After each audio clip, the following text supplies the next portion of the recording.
AGT Live 24/7.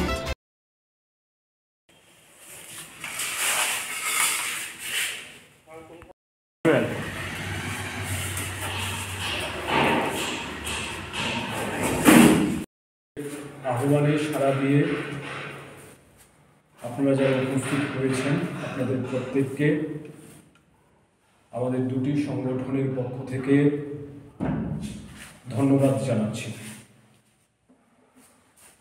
রাজ্যের শিক্ষা সংক্রান্ত গুরুত্বপূর্ণ কিছু তথ্য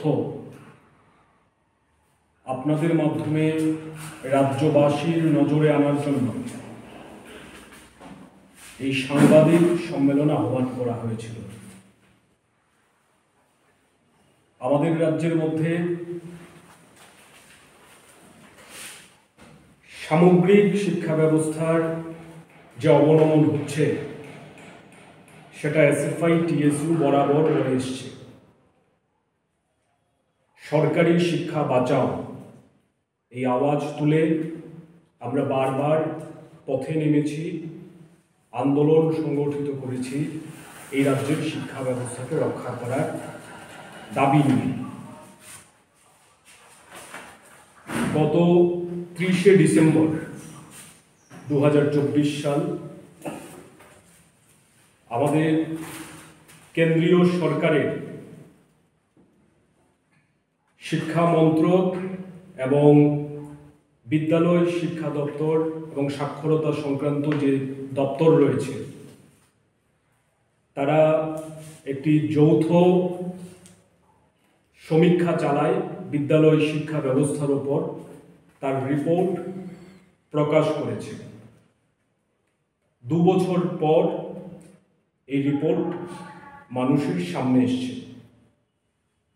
unified district information system for education plus 2023-24 সংক্ষেপে এটাকে UDISE প্লাস বলা হয়ে থাকে।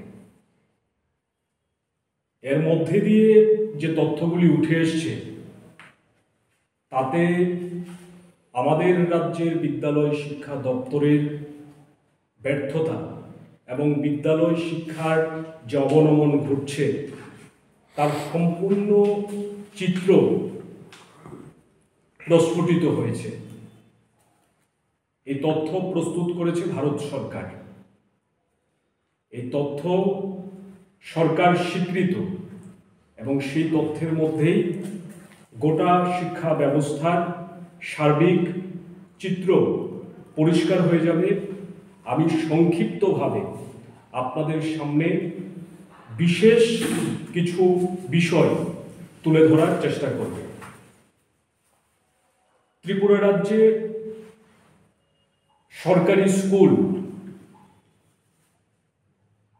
এটা গত 5 বছরে কমেছে এবং বিভিন্ন সময় ত্রিপুরা রাজ্যে বিজেপি সরকার প্রতিষ্ঠিত হবার পর এরা সরকারি স্কুল বন্ধ করার জন্য ফরমান জারি করেছে।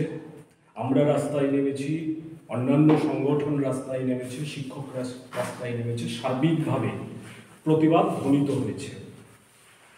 2018-19 সালে ত্রিপুরা রাজ্যে সরকারি স্কুল ছিল 4309টা। 2023-24 সালের যে রিপোর্ট তাতে দেখা যাচ্ছে ত্রিপুরা রাজ্যে সরকারি স্কুল আছে 4238টা। সরকারি স্কুল কমেছে এই 5 বছরের মধ্যে 71টি। অপর দিক দিয়ে বেসরকারি স্কুল 2018-19 সালে ছিল 343টা। 2023-24 সালে বেসরকারি স্কুল বেড়ে হয়েছে 395টা। সরকারি অনুদান প্রাপ্ত স্কুলগুলিও কমছে। 2018-19 সালে এটা ছিল 46, এখন হয়েছে 42, অর্থাৎ 4টি সরকারি অনুদান প্রাপ্ত স্কুলও বন্ধ হয়েছে।